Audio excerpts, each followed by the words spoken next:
ভাইরা আমার, লালচি কুকুর গুনেরা, আব্বা ইমামে মুসলিমের দুই বেটার সন্ধানে লালচি লোকেরা দৌলতের লোভে কুফাতে খবর লাগাতে লাগলো।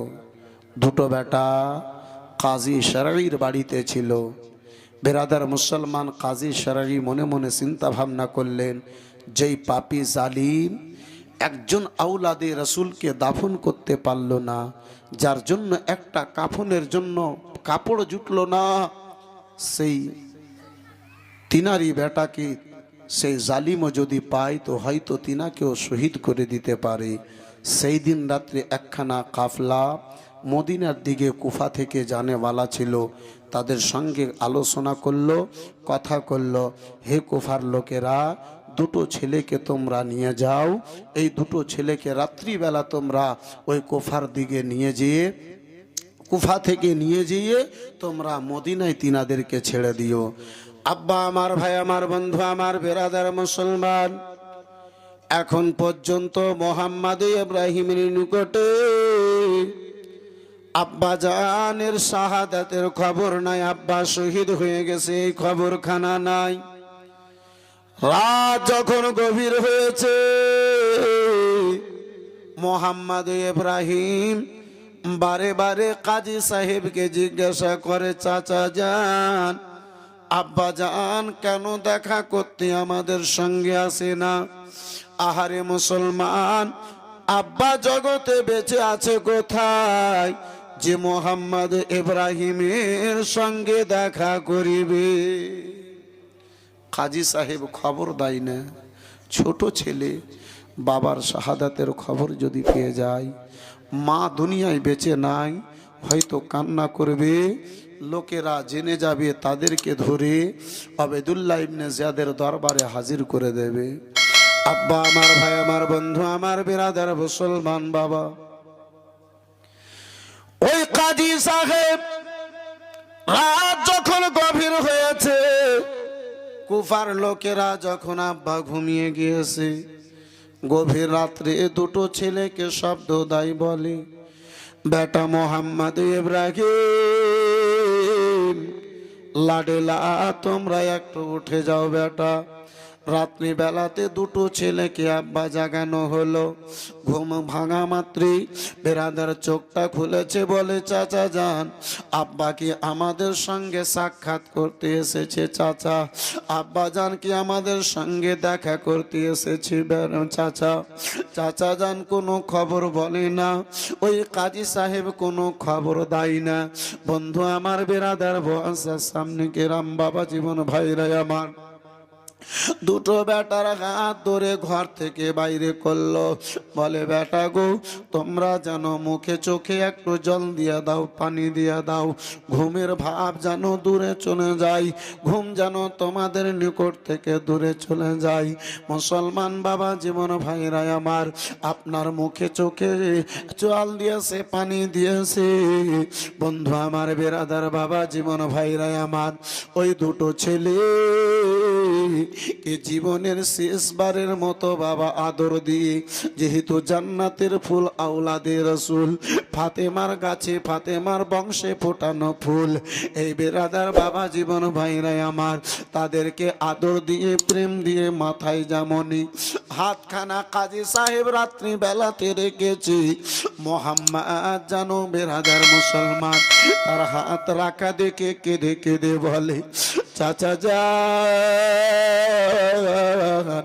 যেই মতো একখানা ইয়াতিমের মাথায় হাত রাখানো হয়, চাচা, চাচা গো, রাত্রি বেলাতে বিছানা থেকে উঠিয়ে কেন আপনি আমাদের মাথায় ইয়াতিমের মতো যেন হাতখানা রাখে?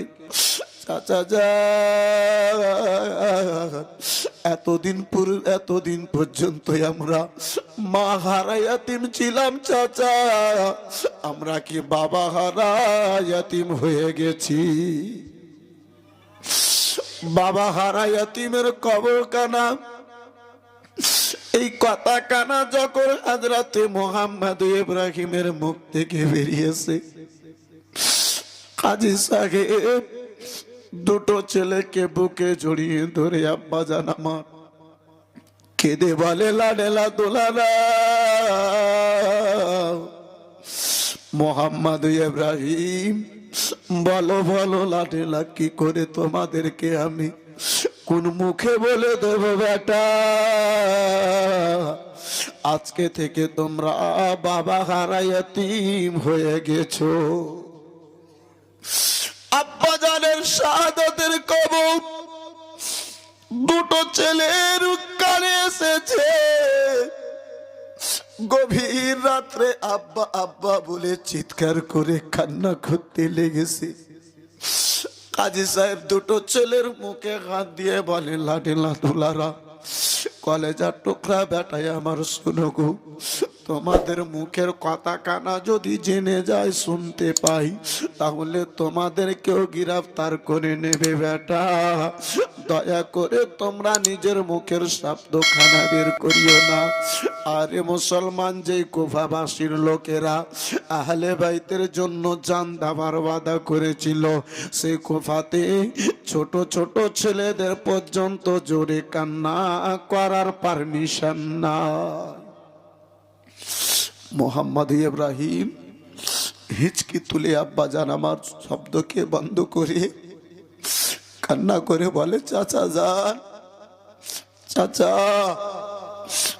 বাজান আমার জগতে বেঁচে নাই চাচা, দুনিয়া থেকে বিদায়ের পথে আব্বা যান একবার আমাদেরকে নিজের চেহারা খানা দেখালেন না। বেরাদার মুসলমান বাবা জীবন ভাইরা আমার, কাজী সাহেব বলে, বেটা ওগো আওলাদে রসুল, আজকে রাত্রি বেলাতে একখানা কাফলা কুফা থেকে মদিনার দিকে রওনা দেবে বেটা, তোমরা তাড়াতাড়ি করো, সেই কাফলার সঙ্গে তোমরা মদিনা হেফাজতে চলে যাও, এই কুফাতে আর থাকিও না। আব্বা আমার, ভাই আমার, বন্ধু আমার, যার বয়স 8 এবং 10 বছর কিংবা 6 এবং 8 বছর, এই মতো বয়সের সন্তান মা হারা, বাবা হারা, মা বাল্য জীবনে রেখে দুনিয়া থেকে বিদায় হয়েছে, বাবার নিকটে থাকবো বলে কুফায় এসেছিল, সেই কুফায় এসে আব্বা আমার বেরাদার মুসলমান, সেই বাবা হারা ইয়তীম হয়ে গেছে। আব্বা সেই দুটো ছেলে আর কি অবস্থা হয়ে হবে। বন্ধু আমার বেরাদার মুসলমান, দুটো ছেলেকে রেডি করলো, তৈরি করলো। হানি কাজী সারি নিজের বেটা আসাদকে ডাকলো, বেটা আসাদ, ও বেটা এসো, এই দুটো ছেলেকে নিয়ে যাও, ওই কুফা থেকে যে কাফলা রওনা দেবে মদিনার দিকে, সেই কুফাতে যে আমার কথা করা আছে তাদের সাথটা ধরিয়ে দাও, তাদের সঙ্গে তাদের সাথে ইনারা ওই মদিনার দিকে রওনা হয়ে যাবে। আব্বা জান আমার, ভাই জান আমার, নসিবে আব্বা কষ্ট আছে, মদিনাতে যে আরাম আর কি করে পাবে।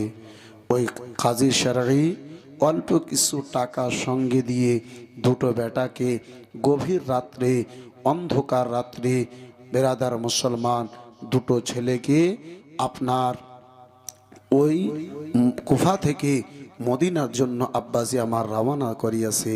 বেটা আসাদ দুই ভাইকে সঙ্গে নিল, বাড়ি থেকে রওনা দিল। আমার ইমামে মুসলিম রাদিয়াল্লাহু তাআলা আনহুর দুই বেটা মোহাম্মদ ইব্রাহিমকে নিয়ে আসাদ বাড়ি থেকে যেন বেরিয়েছে। মুসলমান বাবা জীবন ভাইরা আমার বিরাদার, ওই কুফা থেকে যে কাফলা খানা মদিনার দিকে যেতে বাবা তৈরি ছিল, রওনা হতো, মুসলমান আসাদের যাবার পূর্বে সে কাফলা খানা রওনা হয়ে গেছে। আসাদ দুটো ছেলের হাত ধরে আব্বা ময়দানে হাজির হলো। দেখে ময়দানে ওই মাঠে ওই জায়গাতে কাউকে যেন দেখতে পাওয়া যায় নাই। বন্ধু আমার বেরাদার মুআজ্জাজ সামনে কিরাম বাবা জীবন ভাইরা আমার, ও মুসলমান, সেই কাফলা কানে আব্বা আপনার কি বলে রওনা দিয়েছে। মোহাম্মদ ইব্রাহিমকে নিয়ে আসাদ হাজির হয়েছে। মানুষজনকে দেখতে পাই না, কোন লোককে আব্বাই আমার দেখতে পাই না। আসাদ বলে ভাই ব্যাপারখানা বুঝতে পারি না, আসে না নাই। দেখে একটু দূরে একজন বয়স্ক লোক গাছের তলায় যেন বসে রয়েছে। আসাদ বলে ভাই তোমরা এই জায়গায় দাঁড়াও গো, হতে পারে তোমাদের খবর খানা পাওয়ার পরে ভাইজান তোমাদেরকে গ্রেফতার করার জন্য, তোমাদেরকে ধরার জন্য ভাই হতে পারে তারা এই জায়গায় যেন বসে রয়েছে। বেরাদার তিনাদেরকে এক সাইডে করলো। ওই আশা যে বয়স্ক লোককে যেন জিজ্ঞাসা করে, ও বাবা যান, শুনেছি বাবা যান আজকে রাত্রিবেলাতে এই জায়গা থেকে একখানা কাফলা মদিনার দিকে রওনা দেবে। বাবা গো সেই কাফলা আসে না, চলে গেছে। বয়স্ক লোক বলে বেটা যে কাফলার যাওয়ার খবরটা পেয়েছিল সেই কাফলা আর কুফাতে নাই, মদিনার দিকে রওনা দিয়ে দিয়েছে। সুবহানাল্লাহ সুবহানাল্লাহ। সে কাফলা নাই, আগে রওনা হয়ে গেছি, তোমার আসার পূর্বে চলে গেছি। বন্ধু আমার বেরাদার মুসলমান, দুটো ছেলের হাত ধরলো। মদিনার দিকে যে রাস্তা আপনার হতে যেতেছিল সেই রাস্তা দিয়ে আব্বা দৌড়তে আরম্ভ করেছে। একটু কিছু দূর পরে যাওয়ার পরে আব্বা আমার ভাই আমার সাওয়ারি দেখতে পাওয়া যায় না, মানুষ দেখতে পাওয়া যায় না। তাহলে ওই রাস্তা দিয়ে ধুলোবালির রাস্তা, ওই ধুলোবালির রাস্তা দিয়ে আপনার জঙ্গলের রাস্তা দিয়ে ঘোড়া গেছে, উট গেছে। ঘোড়া উটের তাপ আপনার মুসলমান গেছে, তাই বলে যেন ধুলোবালির আলামত দেখতে পাওয়া যায়, ধুলোবালি উড়তেছে সেটাই দেখতে পাওয়া যায়। অনুভব করা যায় যে কিছুক্ষণ পূর্বে এই রাস্তা দিয়ে উটের কাফলা রওনা হয়েছে। আসাদ বলে ভাইজান, ও ভাই এই রাস্তা দিয়ে কাফলা গিয়েছে, ধুলোবালি দেখে আলামত বোঝা যায়, পরিচয় খানা পাওয়া যায়। ওগো বেটা শোনো গো, ওগো ভাইজান শোনো গো, এই রাস্তা দিয়ে আর আমি কত দূরে যাব ভাই, তোমরা দৌড়ে দৌড়ে যাও গো, এই রাস্তা দিয়ে তোমরা চলে যাও। যখন তিনাদেরকে তোমরা পেয়ে যাবে নিজের পরিচয়খানা দেবে, নিজের যেন পরিচয়খানা দেবে গো, তোমাদেরকে দেখবে, তোমাদেরকে পেয়ে যেন তারা সঙ্গে নিয়ে যাবে, তাদের সঙ্গে তোমরা যেন মদিনায় চলে যাবে। অচিনহা রাস্তা, অজানা রাস্তা, রাস্তা চিনহে না, রাস্তা জানে না, নতুন রাস্তায় বেরাদার মুসলমান কত দূর আপনার যেতে পারে। ওই আসাদ ওই রাস্তা খানাতে আগে বাড়ালো।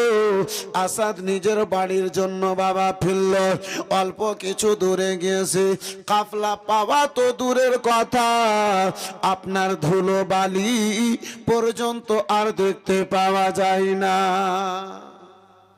কোথায় তারা ঘোড়াতে চড়ে গেছে। দুটো ছোট ছোট ছেলে পায়ে হেঁটে হেঁটে যায়, যাদের নরম নরম পা, যেই পা আপনার কখনো পাথরের সঙ্গে আপনার কাঁকরের সঙ্গে সাক্ষাৎ হয় নাই। আব্বা পাথর কাঁকরের রাস্তা। এই বেরাদার মুআজ্জাজ সামনে কেরাম, এই বাবা জীবন ভাইরা আমার, বন্ধুগণ আমার, বেরাদার মুআজ্জাজ সামনে কেরাম, দুটো ছোট ছোট ছেলে আপনার অল্প দূর গিয়েছে আর ধুলোবালির আলামত দেখতে পাই না। বড় ভাই বলে ভাইজান, বড় ভাইকে ছোট ভাই যেন বলে ভাইজান, ধুলোবালি দেখতে পাওয়া যায় না, এবারে আমরা যাব তো যাব কোথায়? ভাই কোথায় আমরা যাব? রাস্তা জানি না, রাস্তা চিনি না, আমরা কোন দিকে যাব? বড় ভাই বলে ভাই আসাদ বলেছে এই রাস্তাটাই মদিনায় যাবে, ভাইজান এই রাস্তা দিয়ে আমরা চলো। মুআজ্জাজ সামনে কেরাম, বাবা জীবন ভাইরা আমার, ও আমার সোনা মানিকেরা শুনে যাও, রাত্রি বেলা বাবা মোহাম্মদ ইব্রাহিম চলতে আরম্ভ করেছেন।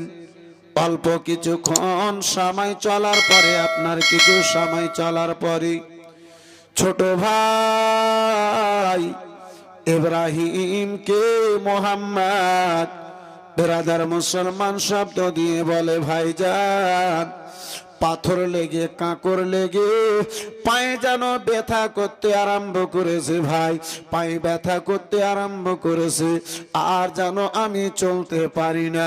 বেরাদার মুসলমান, বড় ভাই ছোট ভাইকে নিয়ে আপনার জঙ্গলের পাশে বসে গো, রাস্তার এক ধারে বসে, যখন আপনার বাতাসে জঙ্গল নড়াচড়া করে, তারা আতঙ্কিত হয়ে, তারা ভয়ে যেন দাঁড়িয়ে যায়। বেরাদার মনে জেগে ওঠে, হয়তো কোনো জঙ্গলি পশু এসে আমাদেরকে হত্যা করে দেবে, কিংবা ওবাইদুল্লাহ ইবনে জিয়াদের কোন লোক এসে আমাদেরকে যেন গ্রেফতার করে নেবে। বন্ধু আমার, বেরাদার মুআজ্জাজ সামনে কেরাম, এই কথাগুলো মনে জাগে। আব্বা জান আমার দুটো ছেলে আতঙ্কিত হয়ে যেন আব্বা ওঠে আগে মারতে লাগে। বেরাদার মুসলমান, আপনার দুটো ছেলে, এক ভাই অপর ভাইকে যেন কেঁদে কেঁদে বলে, ভাইজান আব্বা জান যদি বলে দিতেন বেটা কুফাতে যাবে, আমার সঙ্গে থাকতে পারবে না বেটা। ওগো ভাইজান, আমরা এই কুফাতে আসতাম না, ওবাইদুল্লাহ ইবনে জিয়াদের জালে যেন ফাঁসতাম না। ভাইজান মা নাই জগতে বেঁচে, বাবা নাই, বলো ভাই এই মুহূর্তে সময় আমরা যদি যাই তো যাব কোথায়?